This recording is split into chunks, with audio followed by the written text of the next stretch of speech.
நடிகர் விஜய் அவர்கள் ஆரம்பித்துள்ள தமிழக வெற்றி கழகத்தின் மாநாடு அக்டோபர் மாதத்தில் நடக்க இருக்கு. அது குறித்து இளைஞர்கள் மத்தியில் நாம் ஒரு கருத்து கணிப்போம், அதுக்குண்டான கருத்தும் கேட்டுட்ருக்கோம். அந்த வகையில் இன்னைக்கு ஹரி வீரப்பன் தன்னோட கருத்தை நம்மக்கிட்ட பகிர்ந்துக்க போகிறார். பிவிபி மீடியா தமிழ் சொந்தங்களுக்கு எல்லாத்துக்கும் என்னுடைய வணக்கத்தை தெரிவிச்சுக்கிறேன். விஜய் ஒரு புதுசாக ஒரு அரசியல் கட்சி ஆரம்பிச்சிருக்காரு. இது நம்ம எதிர்பார்த்துட்டே இருந்தது தான். எப்போ ஆரம்பிப்பாங்க, ஆரம்பிப்பாரா ஆரம்பிக்க மாட்டாரா அப்படிங்கிற ஒரு தாட்டில் எதிர்பார்த்துட்டு இருந்தது தான். ஆனால் அது பல சந்தேகங்கள், பல குழப்பங்களுக்கு இடையில நடுவில் ஆரம்பிக்கிறோம் அப்படிங்கிற மாதிரி சொன்னாங்க, அடுத்து ஆரம்பிக்கல அப்படிங்கிற மாதிரி சொன்னாங்க. அதையும் கடந்து இப்போ கடந்த பிப்ரவரி மாதம் 2024 ஆரம்பிச்சாங்க. நாங்கள் 2026 சட்டமன்ற தேர்தல் தான் எங்களோட இலக்கு, முழு இலக்கு அப்படின்னு சொல்லி அறிவிச்சாங்க.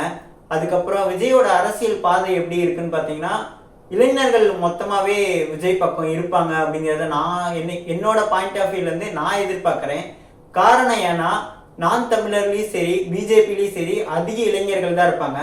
இப்போ அங்கேருந்து பிரிஞ்சு மொத்த ஓட்டுமே விஜய்க்கு விழுகும் அப்படிங்கிறது என்னுடைய பொதுவான கணிப்பாக இருக்குது.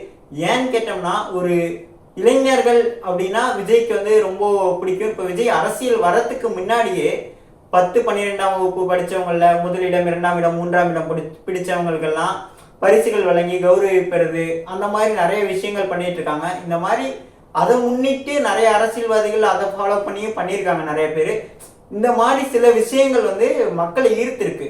அந்த வகையில் பார்த்தோம்னா இப்போ நானே ஒரு இளைஞர்களாக இருக்கனாலும் என்னுடைய ஓட்டு யாருக்கு அப்படிங்கிறத என்னால் வெளிப்படையாக சொல்ல முடியாது. ஏன்னா ஒரு நல்லது செய்கிறவங்கள இதான் எப்பயுமே நாங்கள் விரும்புவோம். அப்படிங்கிற வகையில் பார்த்தா அண்ணன் விஜய் அவர்களோட இந்த மாநாடு ஒரு பெரிய திருப்பு முனையாக இருக்கும் அப்படின்னு நான் எதிர்பார்க்குறேன். கிட்டத்தட்ட விஜய் அண்ணனோட மாநாட்டில் 1 கோடிக்கு மேற்பட்டவர்கள் பங்கேற்பாங்க அப்படின்னு நான் எதிர்பார்க்குறேன். ஏன்னா 50 லட்சம் அப்படின்னு சொல்லி அவங்க சொல்கிறாங்க. அதுக்கும் மேற்பட்ட இளைஞர்கள் கண்டிப்பாக பங்கெடுப்பாங்க. இதில் முழுக்க இளைஞர்களோட பங்கு அதிகமாக இருக்கும் அப்படின்னு நான் எதிர்பார்க்குறேன். திமுகவுமே இளைஞரி அந்த மாதிரி நிறைய வச்சிருக்காங்க. அது மூலியமா நிறைய இப்போ ஃபோக்கஸ் பண்ணி விளையாட்டுத்துறை அமைச்சர் மாண்புமிகு உதயநிதி ஸ்டாலின்லாம் நிறைய பண்ணிட்டு இருக்காங்க. ஆனா அது எல்லாத்தையும் மாற்றி அமைச்சிரும் அப்படிங்கிறது தான் என்னுடைய கருத்தா இருக்கு.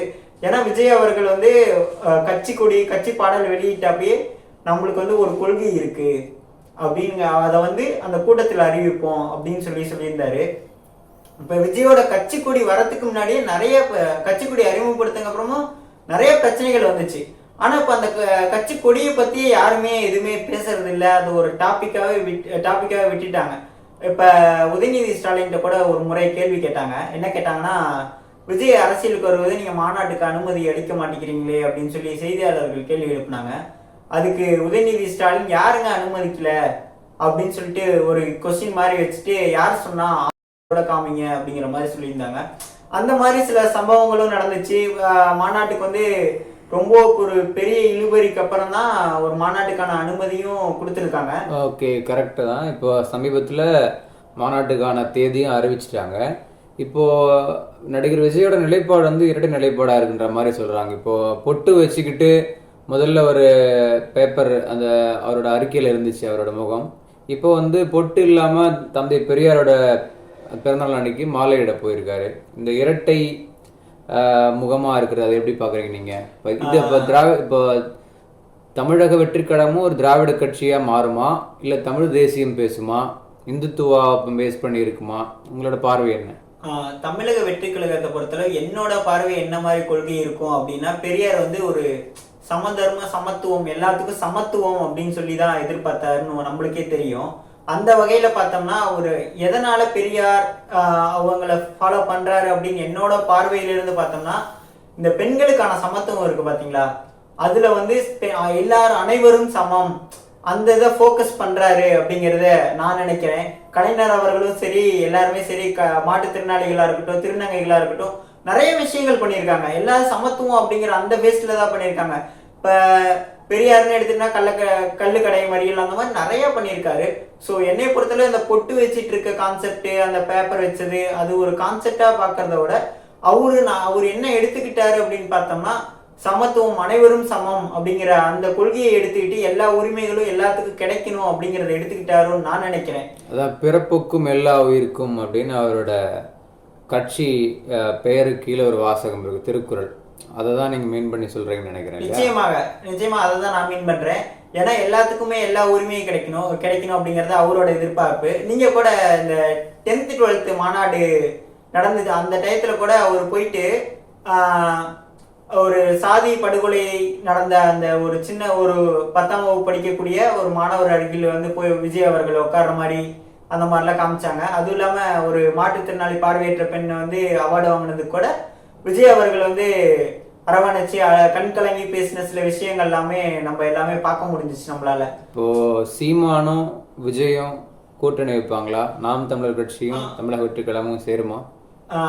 நாம் தமிழர் கட்சி ஃபர்ஸ்ட் வந்து சீமான் அவர்கள் சொல்லியிருந்தாங்க, நாங்க கூட்டணியில வந்து விஜய் கூப்பிட்டா நாங்க சேருவோம், விஜய் தம்பி கூப்பிட்டா நாங்க சேருவோம் அப்படின்னு அண்ணன் சீமான் சொல்லியிருந்தாரு. ஆனா அதுக்கப்புறம் பார்த்தோம்னா அண்ணன் சீமான் அவர்கள் திடீர்னு நாங்க தனி கட்சி தான் அப்படின்னு சொல்லி அறிவிச்சாரு. திரும்பவும் ஒரு 1 வீக்கு முன்னாடி, இப்ப ஒரு வாரத்துக்கு முன்னாடி பார்த்தோம்னாலும் அதே தான், நாங்க தனித்தே போட்டியிடுவோம் அடுத்த சட்டமன்ற தேர்தலிலும் அப்படின்னு அறிவிச்சிருக்காங்க. இது கூட்டணி வச்சால் நான் தமிழரும் தமிழக வெற்றிக்கழகமும் கூட்டணி வச்சா ஒரு நிச்சயம் ஒரு வெற்றி வாய்ப்பு, ஒரு தமிழகம் முழுவதும் இல்லைனாலும் ஒரு சில இடங்கள் கைப்பற்றுவதற்கான வாய்ப்புகள் இருக்குன்னு நான் எதிர்பார்க்கிறேன். கூட்டணி இருக்கிறதுக்கான வாய்ப்பு குறைவு தான் அப்படின்னு சொல்லி நான் நினைக்கிறேன். மற்ற கட்சியில இருந்தெல்லாம் இப்போ நடக்கக்கூடிய மாநாட்டில் வந்து விஜய் கட்சியில சேர்றதா சொல்றாங்களே, அதிமுக, திமுக, பாஜக முன்னாள் அமைச்சர்கள், அதெல்லாம் உண்மையா? அப்படி சேர வாய்ப்பு இருக்கா? நிச்சயமா நம்ம இளைஞர்களை தான் நம்ம பார்க்க வேண்டியதா இருக்கு. ஏன்னா இளைஞர்கள் வந்து சேருவாங்க. அமைச்சர்கள் வந்து இப்ப நிறைய நடிகர்கள், ஒவ்வொரு நடிகைகளும் ஒவ்வொருத்தவங்களும் ஒவ்வொரு கட்சியில இருக்காங்க. அவங்க விஜய் மேல பற்று அது மூலியமா வந்து சேருவதற்கான வாய்ப்புகள் இருக்கு அப்படின்னு நான் எதிர்பார்க்கிறேன். அமைச்சர்கள் வரமாட்டாங்க, இளைஞர்கள் வருவாங்க. அமைச்சர்கள் ஏன்னா அவங்களுக்கு அந்த கட்சியில வந்து அந்த ஒரு பதவி இருக்கு. அந்த பதவியை விட்டுட்டு ஒரு அமைச்சர்களோ முன்னாள் அமைச்சர்களோ வந்தா அந்த கட்சியை விட்டு நீக்கிட்டாங்கன்னா இந்த கட்சியில அதுக்கான வாய்ப்பு எந்த அளவு இருக்கும் அப்படிங்கறது வந்து எதிர்பார்த்து, அதனால நிச்சயம் வரமாட்டாங்க அப்படிங்கிறது என்னோட ஒரு கருத்தா இருக்கு. விஜய் படம் நடிக்க மாட்டாருன்னு சொல்றாரு. கடைசி படம் அடுத்து இந்த இயக்குனர் எஸ் வினோத் வச்சு பண்றதா சொல்லியிருக்காரு. அவர் படம் நடிக்காதது உங்களுக்கு எந்த வகையில வருத்தமா?